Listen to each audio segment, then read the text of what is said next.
They wondered aloud about the possibility of changes in Champ, each for their own reasons. Tucker Patty started an attitude check betting pool. He'd gone around town asking, "Did the accident help Champ appreciate life more and become kinder? Or did it make him even meaner than before? Nicer or meaner? Place your bets." Fierce bidding followed, with most money wagered on meaner. A side bet was started as an over-under for how long it would take them to know.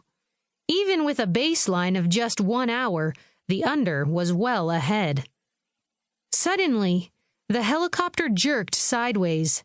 A chorus of gasps followed the chopper as it made a wobbling, futile attempt at recovery. Everyone watched in horror as the whirlybird dove into a free fall. Then they screamed and scattered while the rotors cranked to an unpowered auto-rotation slowdown and the flying machine crashed. The big bird nosed over, its gyrating blades hacking into the grass one at a time, shattering. The crowd covered their heads with anything within reach when the tail end snapped and the shredded fragments flew in all directions. After a brief, shocked silence, a swoop of able-bodied men and EMTs present rushed to the banked copter while a few others ran to their rigs to grab emergency bags. Reba's shock turned to disbelief as the rescuers pulled Norden McCain, Jace McCain's brother, from the cockpit. What in the world was he doing there?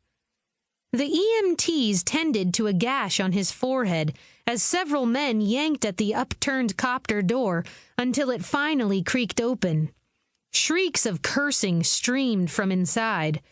The door slammed shut again, whether by force of weight or embarrassment, Reba couldn't tell. Were the others okay?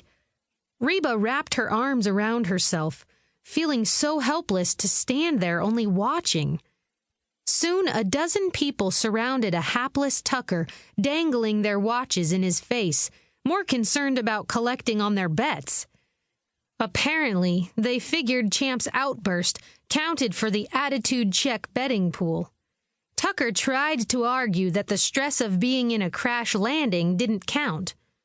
Champ's muffled voice could be heard hollering an onslaught of more profanities, coupled with banging on the copter door. The crew worked together to open it once again and hold the door ajar. Tim Runcie reached inside to help his grandmother clamber out.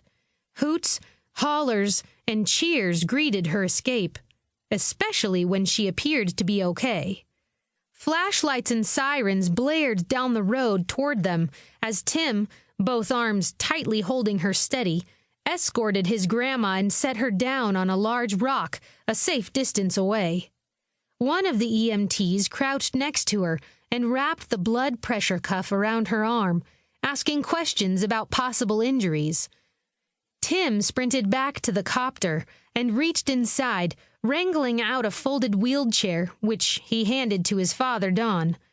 He clicked it open as Champ ordered, "Get me out of here!" "We'll get you out in a minute," Tim said, his face red with exertion and frustration. The crowd stood around as though watching a circus perform, while several men worked to get Champ out of the cockpit and onto a stretcher. Without a word of thanks, he muttered a stream of curses under his breath. Some mothers covered their children's ears or carried them away. But what else could any of them expect after all the past behavior of their illustrious mayor? "Is he okay?" someone in the crowd called out. Champ responded himself, his words still not appropriate for a gathering that included minors. From the stretcher, his grandson and son helped him into his wheelchair. One of the EMTs readied herself to tend to him, blood pressure kit and oxygen masks in hand. Champ shoved her away and waved his hand, a silent command to the men to get him out of there.